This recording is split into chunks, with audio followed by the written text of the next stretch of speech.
The heavy oak doors of the VIP suite slammed shut, the sheer force vibrating the delicate crystal glasses on the surrounding tables. Andrew, the city's most feared underworld figure, slammed a crinkled, blood-stained document onto the polished mahogany table. His eyes were dark, manic, and vibrating with a desperate rage. "I'm done playing games," he roared, his voice echoing off the vaulted, gold-leafed ceilings. He glared at the trembling, highly paid men in expensive suits cowering before him. $10 million. Right here. Right now. I'll give $10 million in cold, untraceable cash to anyone who can translate this. He let out a dark, mocking laugh, the sound dripping with cruel, absolute certainty. "But you're all useless." From the shadows of the serving station, Brooklyn, a shy waitress clutching a silver tray, took a trembling breath. "I can." The atmosphere inside L'Etoile was a masterclass in suffocating perfection, heavy with the scent of white truffles and generational wealth. To the patrons, Brooklyn was a ghost, a silent pair of hands, trading the hours of her youth to pay her mother's mounting medical bills. She preferred it that way. Being invisible was safe. It meant survival. On this particular Tuesday evening, however, the tension was dialed up to an unbearable frequency. Andrew was coming. In the city's labyrinthine underworld, his name was whispered like a dangerous currency. When he dined at L'Etoile, the rules suspended themselves. The restaurant became his sovereign territory. Brooklyn stood by her assigned station near the VIP suite's velvet curtains, exhausted from double shifts. Suddenly, the air pressure in the room seemed to drop as the front doors swung open. The ambient hum of privileged conversation died instantly, replaced by the terrified clearing of throats. Andrew walked in. He moved with the predatory grace of an apex predator, wearing a bespoke charcoal suit and eyes entirely devoid of warmth. Behind him moved a phalanx of armed guards and an older, severe-looking gentleman with a scarred face, clutching a heavy, brass-bound briefcase. Brooklyn pressed her back against the wall, wishing she could melt into the plaster. She kept her eyes glued to the rug, her stomach clenching with primal fear as the imposing procession passed her and disappeared into the private suite. Once the heavy oak doors closed securely, the dining room let out a collective, shaky exhale. Brooklyn's supervisor suddenly gripped her arm, fingernails biting into her skin. "You!" she hissed. "You're on water and wine service for the suite tonight. Do not look at them. Do not speak unless spoken to. Do you understand?" Brooklyn nodded, her throat tight with a rising panic. Taking a deep, fortifying breath, she lifted her heavy silver tray laden with ice water and obscenely expensive Bordeaux. Plastering on the blank, submissive mask she had perfected over years of servitude, she slowly pushed open the heavy oak door, stepping out of the shadows and directly into the roaring fire. The air inside the VIP suite was remarkably different from the main dining room. It was stagnant, hot, and electric, with an underlying violent friction. The room was dominated by a massive, circular mahogany table, illuminated by a low-hanging chandelier that cast harsh, unforgiving shadows on the faces of the men seated around it. Brooklyn slipped through the heavy door like a phantom, her steps entirely silent on the plush carpet. She immediately moved to the periphery, mapping the room with quick, terrified glances as she began to pour water into the crystal goblets with practiced, mechanical precision. Andrew sat at the head of the table, his posture rigid with a barely contained, explosive anger. The older, scarred man sat directly across from him, his arms crossed defensively over his chest, his expression carved from stone. Between them sat a man Brooklyn recognized from the news, a highly compensated, prestigious corporate linguist often hired by the city's elite for international mergers. Currently, The linguist was sweating so profusely that his expensive silk tie was plastered to his throat. He was stammering, his hands frantically shuffling through a pile of glossy reference books and a sleek tablet. I apologize, Mr. Andrew, the linguist stuttered, his voice cracking pitifully. The phonetic structure it's completely anomalous. It appears to be a derivative of a dead Mediterranean dialect, heavily encrypted with regional colloquialisms. It's not standard. It's not in any modern database. The syntax it's fractured. Andrew's fist came down on the table with the force of a thunderclap. The sudden noise was so violent that Brooklyn nearly dropped the heavy pitcher she was holding, her heart rocketing into her throat. She froze, the cold condensation from the pitcher dripping down her wrist, praying she remained unnoticed in the dim light. I did not pay you a retainer of $250,000 to give me an academic lecture on syntax, you miserable parasite, Andrew roared, the veins in his neck bulging against his pristine collar. This man, he gestured violently toward the scarred foreigner, has traveled 4,000 miles to finalize the largest logistical port agreement in the history of my syndicate. The ledger in his briefcase holds the shipping routes, the corrupt harbor masters, and the entire geographical blueprint of the European coast. And he absolutely refuses to hand over the cipher key until I prove I understand the exact terms of this bloody document. Andrew reached into his breast pocket and produced a deeply creased, yellowed piece of paper. It looked incredibly old, torn at the edges and smeared with dark, rusty stains that Brooklyn immediately, sickeningly recognized as dried blood. Andrew slammed it onto the center of the table. This is the guarantee, Andrew snarled, leaning over the table, his presence suffocating the room. This document contains his final terms, written by his predecessor before he was slaughtered. He says, if we can't read the old tongue, we aren't worthy of the blood pact. If this deal falls through tonight, my entire eastern operation collapses. Thousands of miles of territory gone, millions in cargo seized. The foreign man watched the exchange with a cold, unforgiving sneer. He leaned forward and barked a short, guttural sentence. The words hit Brooklyn's ears like a physical shockwave. She stopped pouring the water midstream, her breath catching painfully in her lungs. The sounds were harsh, a strange, beautiful, and violent collision of rolling R's and deep, resonant vowels. It was a language she hadn't heard spoken aloud since she was 8 years old. It was the language of her late grandfather, a man who had fled a remote, war-torn mountain village in the deep interior of Corsica, a village notorious for being the historic birthplace of the world's most secretive, ancient smuggling rings. The linguist frantically typed into his tablet, wiping his dripping forehead with a silk handkerchief. He says, something about the moon? Or the ocean rejecting a false boat? I can't be sure. It's gibberish. It's a localized, dead slang, sir. No machine can translate this. It requires native, ancestral context. Then get out, Andrew whispered, his voice suddenly dropping to a deadly, quiet register that was far more terrifying than his yelling. Get out of my sight before I have my men take you to the basement and teach you a universal language regarding pain. The linguist didn't need to be told twice. He scrambled backward, his chair toppling over with a loud crash, and practically ran from the suite, leaving his expensive tablet behind. The room plunged into a suffocating, heavy silence. Andrew dragged his hands down his face, a gesture of pure, unadulterated desperation, masking the underlying threat of massive violence. The foreign man began to reach for his brass-bound briefcase, signaling the absolute end of the negotiation. Andrew snapped. He stood up, knocking his own chair back, his eyes dark, manic, and vibrating with rage.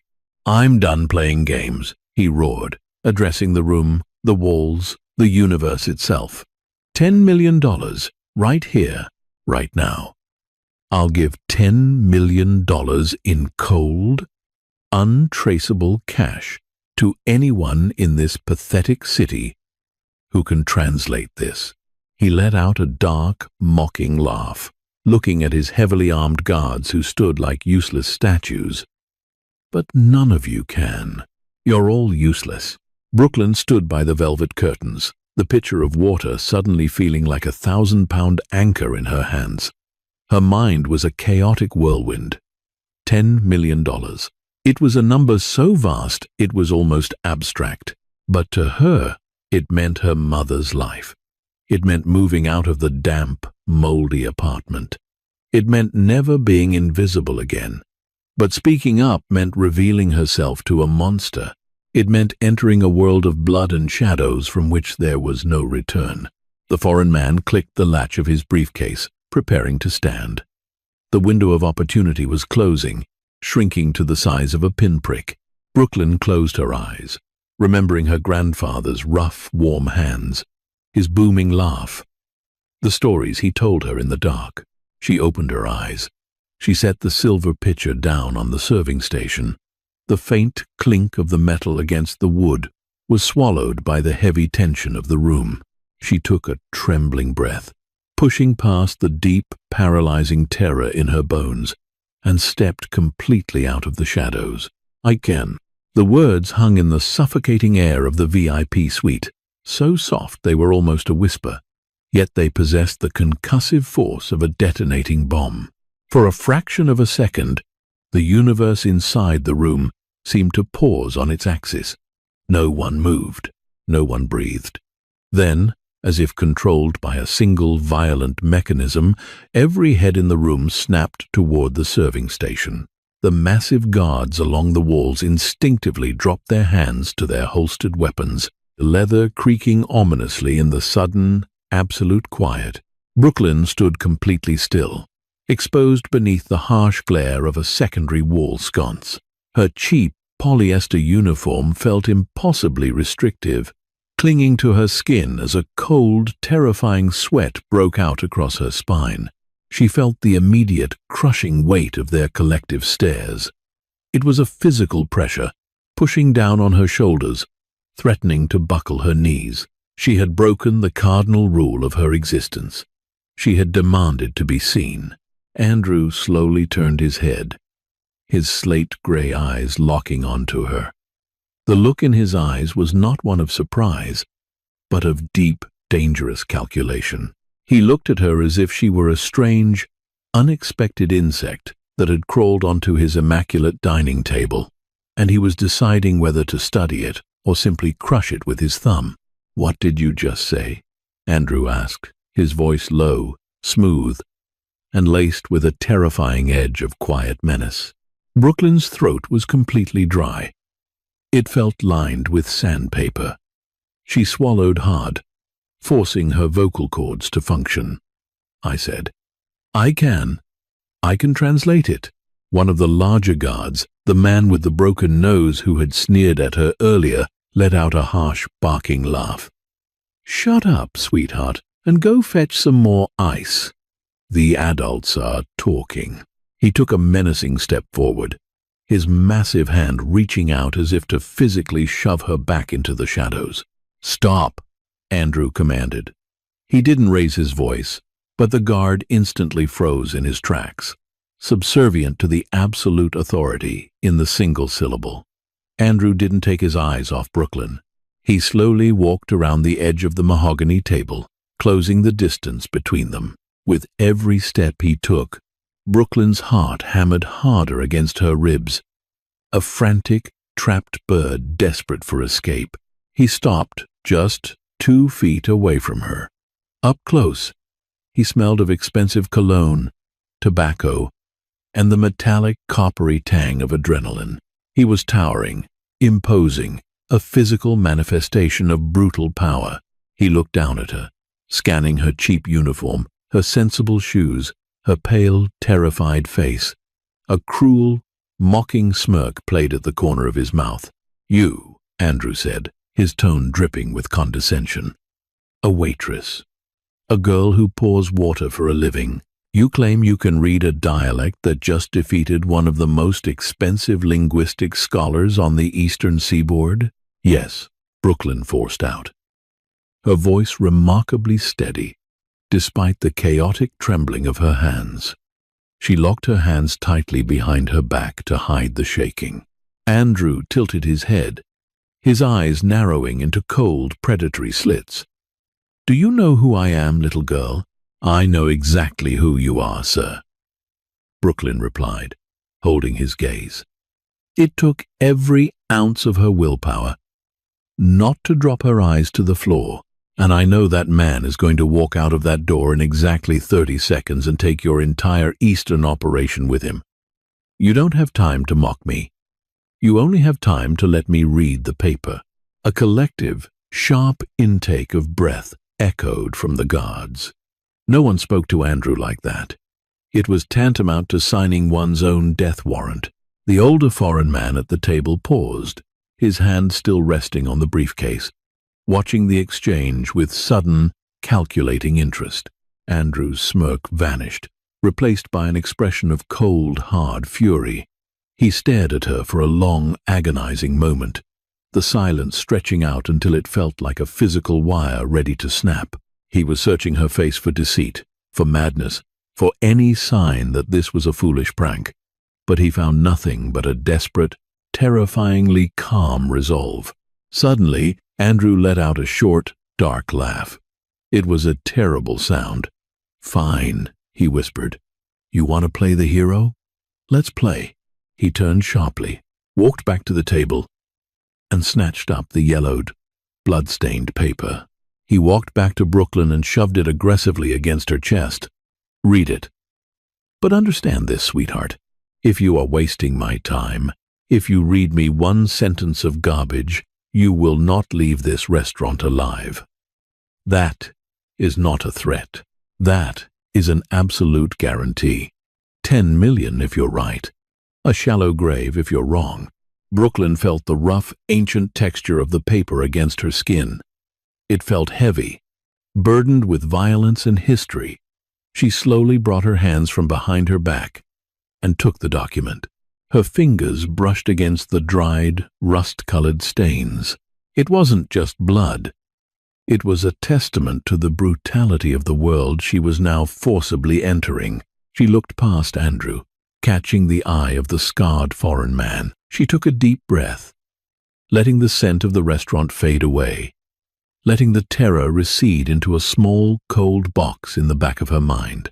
She dug deep into her earliest memories, summoning the warmth of her grandfather's kitchen, the smell of roasted garlic, and the harsh, beautiful cadence of the mountain songs he used to sing to her when she was a child. She looked down at the faded, archaic script. The letters were disjointed, written in a hurried, panicked hand, mixing traditional Italian alphabet with obscure runic symbols used only by the old mountain families.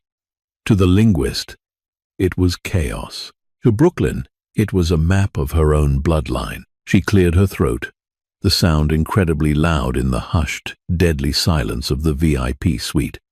She opened her mouth, and when she spoke, her voice was no longer that of a shy waitress. It was strong, resonant, and entirely fluent. The first words out of Brooklyn's mouth were spoken in the harsh, guttural dialect of the document. The sounds were ancient, rolling off her tongue with an effortless, genetic memory. As the syllables filled the room, the older foreign man seated at the table gasped audibly. His posture, previously rigid with defiance and contempt, immediately slumped in profound shock. He stared at Brooklyn as if he were looking at a ghost, his scarred face draining of color. Andrew whipped his head around, seeing the foreigner's visceral reaction. He looked back at Brooklyn, his slate-gray eyes wide with a sudden, sharp realization. The girl wasn't lying. She actually knew it. "English," Andrew commanded, his voice tight, losing its previous mockery. "Translate it into English, every single word. Exactly as it's written." Brooklyn nodded slowly. She didn't look at Andrew. Her eyes remained locked onto the faded, chaotic ink, tracing the violent history written within the margins. She began to read, her voice steady and clear, projecting across the quiet room. To the one who claims the harbor, Brooklyn translated, her tone carrying the solemn weight of the archaic phrasing. You seek the roots of the deep water, the unseen paths where the moon casts no shadow. You offer silver and protection, promising a brotherhood of the blade. But your silver is tarnished, and your blade faces the wrong direction. Brooklyn paused, her brow furrowing. The syntax was dense, layered in deep metaphors that were unique to the old mountain syndicates. She had to decipher not just the words, but the hidden, lethal intent behind them. She took a breath and continued. You believe the old man who brings you this ledger is your ally. You believe he brings you the keys to the eastern gates. He does not. The blood upon this page belongs to my son, spilled not by your enemies, but by the very man sitting across from you. A collective, sickening shudder ran through the room. The atmosphere shifted violently from tense anticipation to a sudden, explosive danger. The silence was no longer empty. It was primed, like the heavy air seconds before a lightning strike. Andrew's entire body went rigid. He didn't move a muscle, but his aura became utterly lethal. He slowly, deliberately turned his head to look at the older foreign man. The foreigner was sweating now, his hands gripping the arms of his chair, his eyes darting frantically toward the door. Keep reading, Andrew ordered. The command was barely a whisper, yet it cut through the room like a physical blade. Brooklyn swallowed hard. The paper was trembling in her hands, vibrating with the devastating secret it held. She forced her eyes back to the script, her heart pounding a frantic rhythm against her ribs. He has not come to finalize the trade, Brooklyn read, her voice rising slightly in volume, capturing the urgency of the dead author. He has come to sever the head of the snake. The ledger in his case does not hold shipping routes. It holds the locations of your safe houses, gathered over 2 years of false friendship. The moment you sign the digital transfer, the moment he has your funds, the coordinates will be sent to the federal authorities. He has traded your empire for his own amnesty. The words hung in the air. A devastating verdict delivered by a girl in a polyester uniform. The final lines, Brooklyn said, her voice dropping to a somber, respectful cadence, are a warning from a father who lost everything. Do not trust the wolf who wears the wool of the mountain. Kill him before he leaves your table, or tomorrow you will wake up in a cage you can never escape. Signed, Cosenza. The moment Brooklyn uttered the name Cosenza, the foreign man broke. With a sudden, desperate roar, he lunged across the table. He didn't reach for his briefcase. He reached inside his heavy wool coat, his hand emerging with a dull, black pistol. The chaos erupted with terrifying speed. But Andrew's guards were trained for exactly this. Before the foreigner could even level the weapon, 3 massive men were upon him. The sound of a brutal, sickening impact echoed through the suite as the butt of a rifle cracked against the man's skull. He went down hard, crashing over the table, shattering the crystal water pitchers and sending shards of glass exploding across the room. He hit the floor with a heavy thud, groaning in pain, immediately pinned down by 3 heavy boots on his back. His weapon kicked far into the corner. Brooklyn screamed, dropping the paper and covering her head, instinct driving her to drop to her knees behind the serving station. She squeezed her eyes shut, her body shaking uncontrollably, fully expecting the deafening crack of gunfire. But the gunfire never came. Instead, there was only the sound of heavy, ragged breathing, the clinking of shattered glass settling on the carpet, and the muffled groans of the pinned man. Slowly, Brooklyn opened her eyes and peered over the edge of the wooden station. The room was a scene of controlled devastation. The foreign man was bleeding onto the pristine Persian rug, completely immobilized by Andrew's men. The brass briefcase lay on its side, slightly open, revealing not shipping manifests, but thick bundles of heavily encrypted flash drives. Andrew stood amidst the wreckage, completely untouched. He hadn't flinched. He hadn't moved to draw a weapon. He stood tall, looking down at the man who had just tried to orchestrate his absolute ruin. His face was a mask of terrifying, icy calm. He slowly reached down and picked up the yellowed, blood-stained paper that Brooklyn had dropped. He stared at it for a long time, the heavy silence returning to the room, thicker and darker than before. Then, he slowly turned his head. His slate-gray eyes bypassed the bleeding man, bypassed his heavily armed guards, and locked directly onto Brooklyn, who was still kneeling, trembling behind the wooden station. The look in his eyes had changed completely. The mockery was gone. The condescension was gone. In its place was something far more intense, far more complex, and infinitely more dangerous. It was a look of profound, terrifying realization. The shy waitress hadn't just translated a document. She had just saved his life, his freedom, and his entire empire. The immediate aftermath inside the VIP suite felt like moving through deep water. Every motion was slow, deliberate, and pregnant with the threat of further violence. Brooklyn remained huddled behind the serving station, her hands clamped tightly over her ears, her heart beating so violently she thought it might shatter her ribs. The adrenaline that had fueled her bold translation was rapidly draining away, leaving behind a cold, sickening terror. She had just inserted herself into the epicenter of a mob war. She had spoken the words that had drawn a gun. "Get him up," Andrew's voice sliced through the heavy air. It was remarkably calm, devoid of the raging volume he had displayed earlier. This quiet tone was infinitely more terrifying. Brooklyn watched, paralyzed, as the guards hauled the bleeding, semi-conscious foreigner to his feet.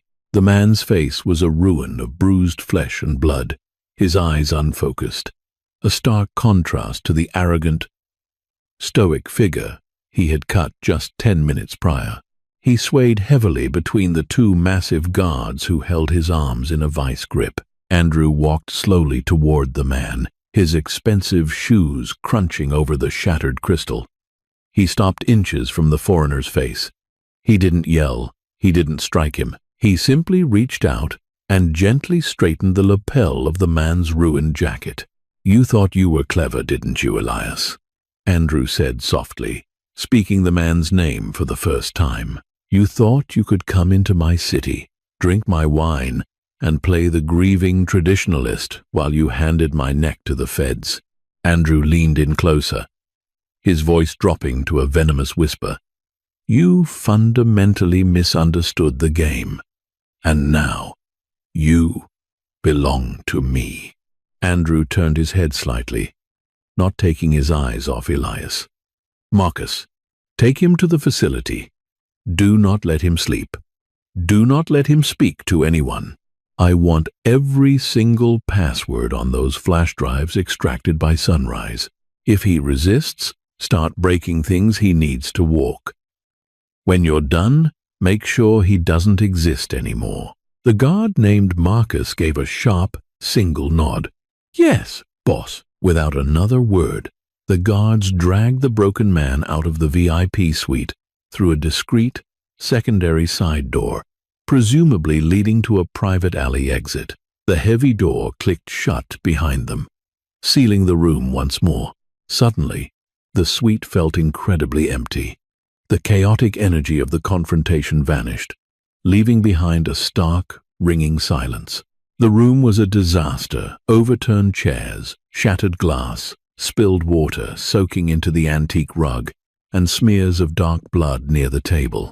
There were only 3 people left in the room: Andrew, his massive personal bodyguard with the broken nose, and Brooklyn. "Leave us," Andrew commanded. Not looking at his bodyguard, the large man hesitated, glancing toward Brooklyn. Boss, are you sure? The room isn't secure. She could be. I said, leave us.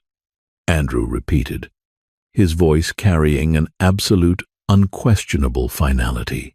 The bodyguard swallowed hard, nodded, and quietly exited through the main oak doors, leaving Brooklyn entirely alone with the most dangerous man in the city. Brooklyn slowly, agonizingly, pulled herself up from the floor. Her legs felt like jelly, refusing to support her weight properly. She leaned heavily against the wooden serving station, her knuckles white as she gripped the edge. She kept her eyes cast downward, staring at the glittering shards of broken glass on the floor, waiting for the execution order she was certain was coming. She knew too much. She had seen too much.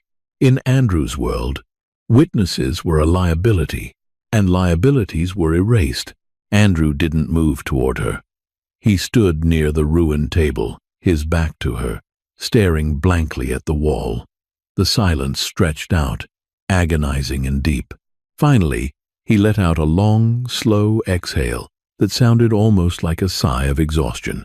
He walked over to a small, untouched side table that held a crystal decanter of amber liquid. He poured 2 glasses, his movements precise and controlled. He picked them up, turned, and slowly walked toward Brooklyn. He stopped a few feet away, extending one of the glasses toward her.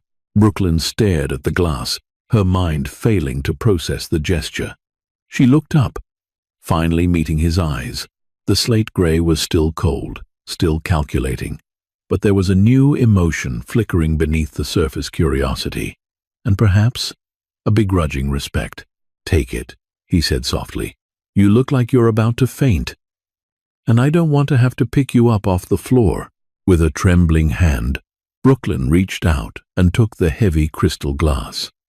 The amber liquid sloshed violently against the sides, betraying her terror. Andrew took a slow sip from his own glass, watching her over the rim. 10 minutes ago, he began, his voice analytical, as if he were dissecting a complex problem. I was seconds away from signing away my entire life's work. I was about to wire $30 million into a ghost account and hand a federal informant the exact coordinates of every piece of contraband I own. I would have been in a federal penitentiary by the end of the week, and my syndicate would have been torn apart by scavengers. He took another step closer, his immense physical presence forcing Brooklyn to press back against the serving station. "My top advisor," Andrew continued, his tone darkening slightly, "a man who holds 3 degrees in linguistics, told me it was gibberish. He told me it couldn't be read. Yet you, a girl wearing a name tag that says Brooklyn, stepped out from behind a curtain, took one look at a centuries-old coded dialect, and read it like it was a morning newspaper." He lowered his glass, his eyes boring into hers, attempting to strip away her defenses, attempting to see the soul hidden beneath the cheap polyester uniform. "You didn't just read the words," Andrew said, his voice dropping to a low, intimate register. "You understood the context. You understood the metaphors. You knew the name Cosenza meant a death warrant. You saved my life tonight, Brooklyn." He paused, letting the weight of the statement settle over them. "The question that is currently keeping me from letting you walk out that door is simple. Who the hell are you?" The question hung in the air, a loaded weapon pointed directly at Brooklyn's chest. Who the hell are you? It was a question she had spent the last 10 years trying desperately to avoid answering. She had built an entire life out of being nobody, a faceless server in a sea of wealthy elite, a quiet daughter nursing a sick mother in a forgotten burrow. Now, the camouflage was stripped away, burned off by the harsh, unrelenting glare of Andrew's scrutiny. She took a small, hesitant sip of the amber liquid. It was whiskey, incredibly smooth but with a sharp, fiery bite that traced a path of heat down her throat, settling in her stomach and helping to steady her violently trembling nerves. "I'm nobody," Brooklyn answered, her voice raspy but surprisingly firm. "I'm just a waitress." Andrew let out a short, humorless chuckle. He turned away from her, pacing slowly across the room, his expensive shoes crunching softly over the remaining shards of glass. "Nobody is just anything in my world, Brooklyn, and nobody speaks high mountain Corsican syndicate slang by accident. That language isn't taught in universities. It's not on the internet. It's a blood language. It's passed down by men who carve their history into the sides of mountains and settle their disputes with a blade." He stopped pacing and turned back to face her, leaning against the heavy mahogany table, crossing his arms over his chest. "So, I'll ask you again, and I strongly advise you to consider your answer carefully, because my gratitude for saving my life only extends so far. Where did you learn to speak the language of the old wolves?" Brooklyn closed her eyes for a moment, the memories flooding back, unbidden and overwhelming. She saw the rough, calloused hands of her grandfather, smelled the strong black tobacco he smoked on the fire escape, heard his deep, rumbling voice telling her stories that she thought were fairy tales, but were actually brutal histories of survival. "My grandfather," she said quietly, opening her eyes. "He taught me when I was a little girl. It was the only language he allowed to be spoken in his house." Andrew's eyes narrowed slightly, processing the information. "Your grandfather, what was his name?" Brooklyn hesitated. Giving a name in this room felt like handing over a piece of her soul, but she knew she had no choice. She was trapped in the web, and honesty, or at least a carefully curated version of it, was her only potential exit. His name was Matteo Vanni. Andrew didn't react immediately. He stared at her, turning the name over in his mind, searching his vast mental database of underworld lineage and history. Slowly, a look of profound realization washed over his face, replacing his suspicion with a stunned, almost reverent awe. "Vanni," Andrew murmured, the word tasting heavy on his tongue. He stood up straight, his posture changing from interrogator to someone who had just stumbled upon a living ghost. Matteo Vanni was the chief enforcer for the Capo di Capi in the old country. He was a legend. They said he vanished in the late 80s. The rival families burned his village to the ground, executed everyone. The rumor was he died in the fire, taking 20 men with him. Andrew looked at Brooklyn as if seeing her for the very first time. He wasn't looking at a waitress anymore. He was looking at royalty. Hidden, impoverished royalty, but royalty nonetheless. "He didn't die," Andrew said softly, almost to himself. "He ran. He crossed the ocean and hid." "He didn't run to save himself," Brooklyn snapped, a sudden flare of defensive anger piercing through her fear. She gripped the crystal glass tightly, stepping away from the serving station. "He ran to save my mother. She was just a baby. He sacrificed his entire life, his entire identity, to ensure she wouldn't be swallowed by the same blood and violence that took my grandmother. He came here, changed his name, and broke his back doing construction for 30 years so we could be safe. So we could be invisible." Her voice cracked slightly on the last word, the emotional weight of her family's secret history finally rushing to the surface. She glared at Andrew, the fear momentarily eclipsed by fierce, protective pride. "He taught me the language so our history wouldn't die, but he made me swear on his life to never use it, to never let anyone know who we were, because he knew there were men like you in the world, men who would try to drag us back into the dark." The silence in the room was absolute. The tension had shifted completely. It was no longer the threat of immediate violence. It was the heavy, suffocating weight of two incredibly different worlds colliding in a spectacular, irrevocable collision. Andrew stared at her, his expression unreadable. For a man who controlled everything, who dealt in intimidation and fear, he looked momentarily disarmed. He looked down at the blood-stained document still resting on the edge of the table, then back up at the girl standing defiantly in her cheap uniform. "You broke your vow," Andrew said quietly. "You exposed your grandfather's secret. You exposed yourself to me." "Why?" Brooklyn looked down at the floor, the anger fading, leaving behind the stark, desperate reality of her situation. "Because you offered $10 million, she whispered, the vulnerability bleeding into her voice. "My mother is sick. She's dying. Her treatments are. They are more than I can ever make pouring water in 1,000 lifetimes. My grandfather told me to stay hidden to keep our family safe. But hiding won't save her now. I needed the money." She looked back up, her eyes bright with unshed tears but burning with absolute resolve. "I did what I had to do." Andrew watched her, the silence stretching out once more.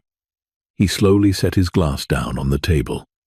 The sharp click of the crystal against the wood sounded like a gavel striking a block. He had made a decision. "You did," Andrew said, his voice dropping an octave, returning to the smooth, commanding tone of a man who ruled empires. "You stepped into the fire, Brooklyn Vanny, and you didn't burn."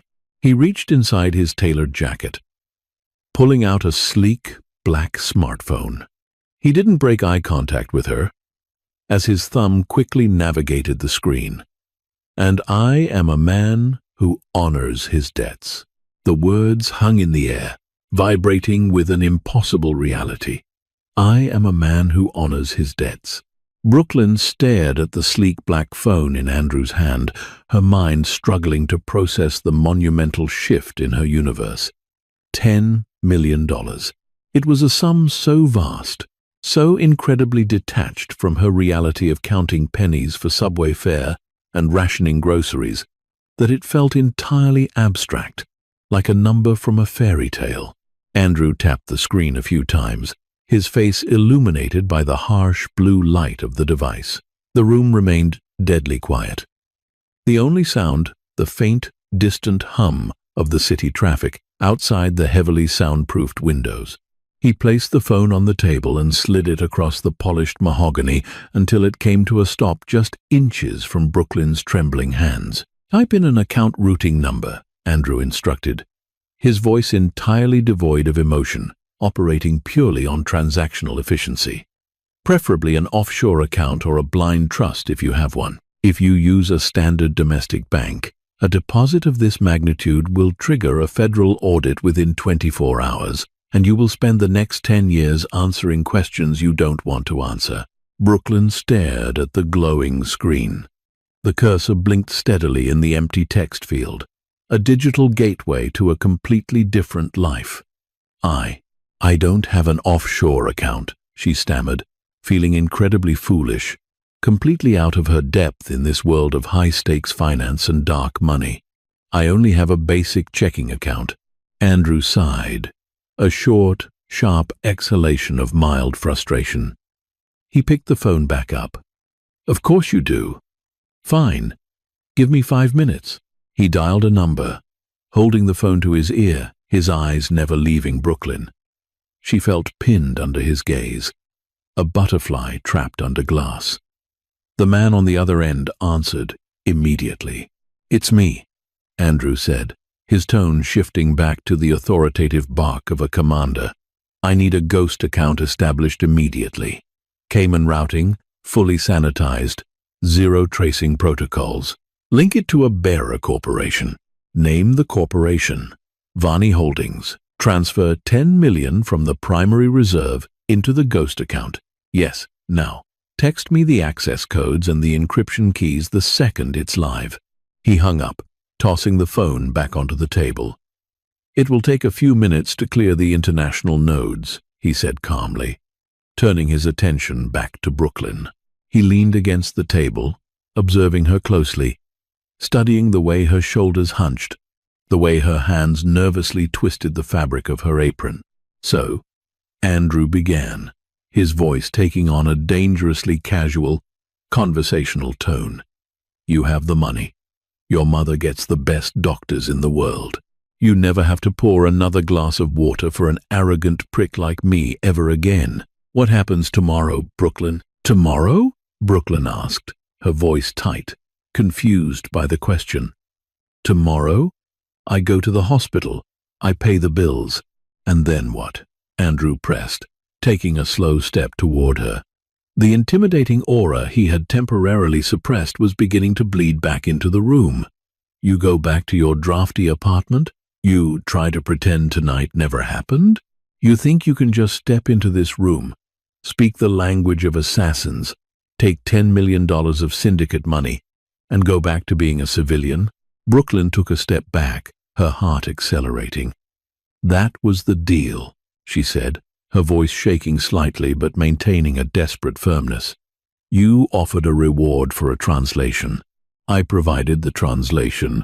The transaction is complete. Andrew stopped, a dark, slow smile spreading across his face. It wasn't a smile of warmth. It was a smile of possession. A transaction is complete when both parties walk away, he said softly. But I don't want you to walk away, Brooklyn. He gestured vaguely around the ruined room, at the blood on the carpet, the shattered glass. You see this chaos? This is my world. It is violent, it is unpredictable, and it requires absolute trust. The man who sat in that chair, he pointed to where the linguist had been sweating, was supposed to be the best. He failed. He nearly cost me my life because he only understood the academic structure of words. He didn't understand the soul behind. He took another step closer, his slate-gray eyes locking onto hers with a hypnotic intensity. You understand the soul. You have the blood of the old world running in your veins. You possess a skill set that is entirely unique and incredibly dangerous. I don't just want a translator, Brooklyn. I want a confidant. I want someone who can sit at my right hand, listen to the men who come to me with promises, and tell me when they are lying in the languages they think I can't hear. Brooklyn's breath hitched. He wasn't just offering her money.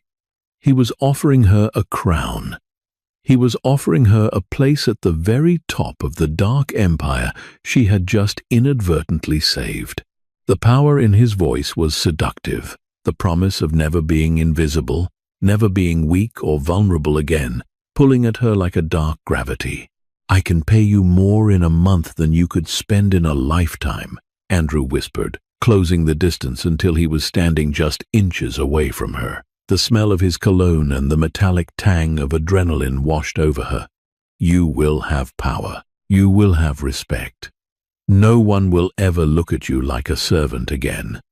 You belong in this world, Brooklyn. It's in your blood. The phone on the table buzzed sharply, a loud, jarring sound that shattered the hypnotic spell he was weaving.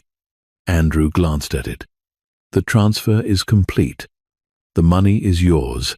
He looked back at her, his eyes burning with a dark, terrifying expectation. Now, make your choice. Brooklyn looked at the phone, then looked up into the eyes of the man who ruled the city's darkness. She thought of her grandfather, of the sacrifices he made, of the quiet, honest life he had built from the ashes of violence. She looked down at her hands, still trembling slightly, and saw the stark contrast between her pale skin and the dark, bloody stains on the document resting on the table. She took a deep breath, the air filling her lungs with a sudden, overwhelming clarity. She looked Andrew dead in the eye, her posture straightening, the shy waitress vanishing entirely, replaced by the granddaughter of a legend. I made my choice, Brooklyn said, her voice ringing clear and steady in the silent room. When I stepped out of the shadows, I chose to save my mother. She stepped around him, moving toward the table. She picked up the black smartphone, feeling the heavy, cold weight of $10 million in her hand. But I will not choose your world. My grandfather bled so I wouldn't have to. You can keep your power, Andrew. I just want my life. The rejection hung in the suffocating air of the VIP suite. Absolute and unequivocal. Brooklyn stood clutching the encrypted phone, her knuckles white, bracing for the explosive violence she was certain would follow. She had just looked the devil in the eye, taken his gold, and refused his bargain. Men like Andrew did not accept the word no. They crushed it. Andrew didn't move. He stood perfectly still, his slate-gray eyes locking onto her. The dark, seductive warmth he had tried to project was gone, replaced by a cold, terrifying emptiness. "You are making a very dangerous mistake, Brooklyn," Andrew whispered, his voice dangerously soft. "You think because you have my money, you have bought your freedom, but you know my secrets." People who walk out that door with that knowledge rarely get to enjoy their wealth. It was a blatant threat, a heavy blanket of dread, but Brooklyn found that her paralyzing terror had burned itself out. In its place was a cold, crystalline resolve. She was her grandfather's blood, and she would not be cowed. "If you kill me, Andrew," Brooklyn said, her voice steady, "you prove that the old man in the chair was right. You prove that you are a fool who cannot be trusted. I am leaving now. I will take this money. I will cure my mother, and I will disappear. We are ghosts to each other. That is the only deal I am making." She held his gaze for 3 agonizing seconds, waiting for him to signal the guards, but Andrew just stared at her. A strange, almost imperceptible shift occurred in his eyes. It was a cold, pragmatic respect. She had played the game perfectly, utilizing the very honor code of his violent world against him. Andrew slowly raised his hand, a dismissive, elegant gesture. "Go," he said, his voice a harsh rasp. "Walk out that door, Brooklyn Vanny, but understand this. If I ever see your face again, all deals are void. You will not see me coming." Brooklyn didn't need to be told twice. She turned and walked toward the heavy oak doors, pulling them open.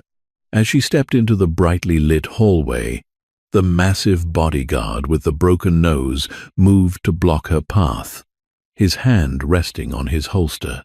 Brooklyn stopped, looking back over her shoulder into the dim suite. Andrew caught her eye, then gave a single, sharp nod to his guard. The giant man instantly stepped aside. The path was clear. She walked straight through the kitchen, ignoring the shocked stares of the staff. Pushing through the swinging doors into the locker room, she untied her stained apron and let it fall to the floor, a physical shedding of her invisibility. Grabbing her worn coat, she clutched the encrypted phone tightly in her pocket. She pushed open the heavy metal exit door, stepping out into the cool, damp air of the alleyway. The city was quiet, the sky just beginning to turn the bruised purple of early dawn. The oppressive atmosphere of L'Etoile was gone. Brooklyn leaned against the cold brick wall, closing her eyes as the adrenaline finally crashed. She had walked into a room of wolves as a lamb, and she had walked out holding the keys to the kingdom. $10 million. Her mother was going to live.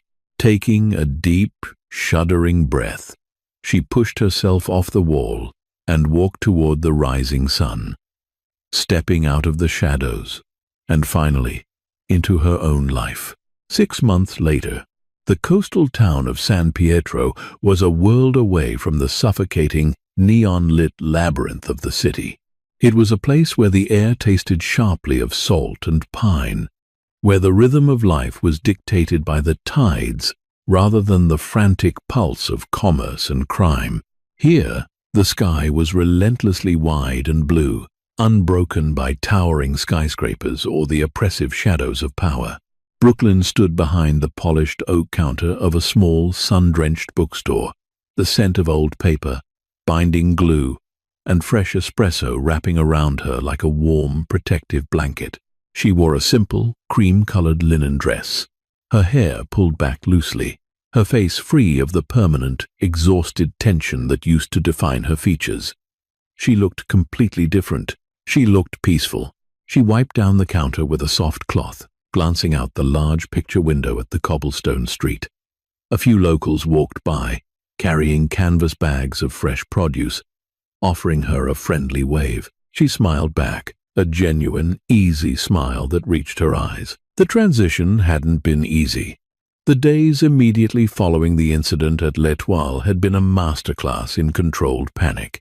Armed with the ghost account and the encryption keys, Brooklyn had systematically dismantled her old life. She had hired the most ruthless, discreet legal firm money could buy to manage her mother's transfer to a world-renowned, ultra-secure private clinic in Switzerland. The doctors had been astounded by the influx of unlimited funds, and within weeks, her mother was receiving experimental, life-saving treatments that were entirely miraculous.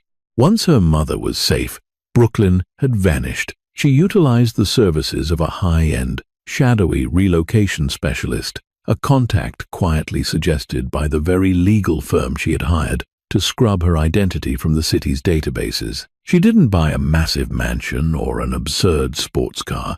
She knew that flaunting wealth was the fastest way to attract the wolves she had just escaped. Instead, she bought safety. She bought quiet. She bought this small, struggling bookstore in a sleepy coastal town under a completely new, legally ironclad identity. The bell above the door chimed, a bright, cheerful sound that broke her reverie. A local fisherman, a weathered man with kind eyes, stepped inside, carrying a small wrapped parcel. "Morning, Elena," he said, using her new name seamlessly.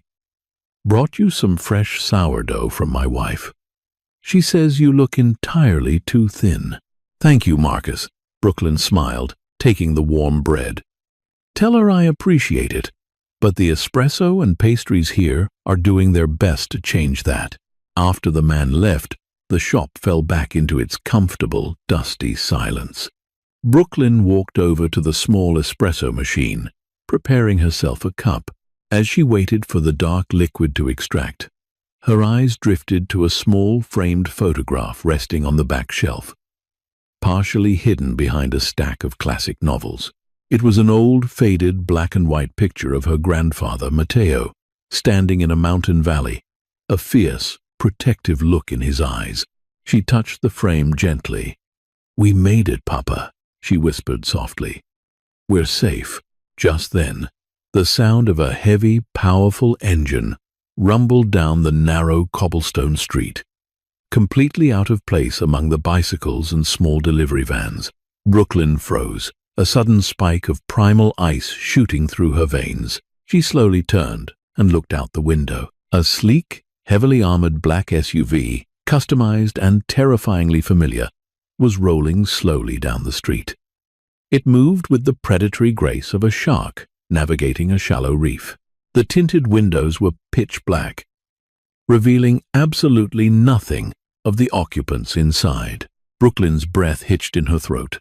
Her hand instinctively dropped below the counter, her fingers wrapping around the cold, heavy steel of the revolver she had purchased the day she arrived. A precaution she had prayed she would never need. Her heart hammered against her ribs, the peaceful illusion of her new life shattering instantly, transporting her back to the suffocating terror of the VIP suite. He found me. Despite everything, Andrew found me. The SUV slowed to a crawl as it passed the front window of the bookstore. Brooklyn stood entirely still, her hand gripping the weapon, preparing for the door to burst open, preparing for the violent end she had always feared was inevitable. But the car didn't stop. It continued rolling, its tires crunching softly against the cobblestones. As it passed the center of the window, the heavily tinted rear passenger window lowered exactly 2 inches. A single, thick, black envelope was slipped through the narrow gap. It fluttered in the coastal breeze for a second, before dropping onto the small wrought iron table set up on the sidewalk directly outside the shop's door. The window slid silently back up, and the powerful engine surged, the SUV accelerating smoothly and disappearing around the corner, leaving the street as quiet as it had been moments before. Brooklyn remained frozen for a full minute, her eyes locked on the black envelope resting on the table outside. Her mind raced with terrifying possibilities. Was it a threat? A demand for the money back? A notice of execution? Slowly, her hand releasing the revolver, she walked out from behind the counter. She pushed open the front door, the bell chiming brightly, entirely discordant with her racing heart. The coastal air felt suddenly cold. She walked to the table and stared down at the envelope. It was made of heavy, expensive stock, completely unmarked, devoid of any postage or address. With trembling fingers, she picked it up. It was unsealed.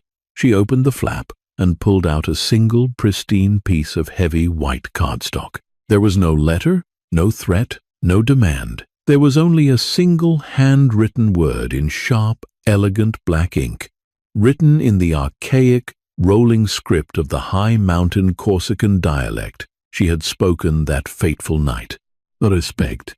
Brooklyn stared at the word, the tension slowly bleeding out of her shoulders. A complex wave of emotion washed over her relief, awe, and a strange, profound closure. It wasn't a threat. It was an acknowledgement. It was a ghost from her past, nodding to a ghost in the present, solidifying that their worlds had violently collided, fundamentally altered each other, and were now, finally, forever apart. She smiled. A small, genuine smile. She folded the card, slipped it into the pocket of her dress, and turned back toward the warmth of her bookstore, ready to live. True strength doesn't always roar. Sometimes it's the quiet courage of someone who has spent their life in the shadows, stepping into the light exactly when it matters most. Brooklyn's journey proves that our deepest secrets and hidden heritage, often seen as burdens, can become the very keys to our salvation. She didn't need to become a monster to defeat one. She only needed to know her own immense, undeniable worth. If you felt the tension, the fear, and the ultimate triumph of Brooklyn's story, please hit that like button to support the channel. Share this cinematic tale with anyone who loves a high-stakes, dramatic showdown where the underdog takes all. And don't forget to subscribe and ring the bell for more incredibly intense, story-driven content just like this. See you in the next one.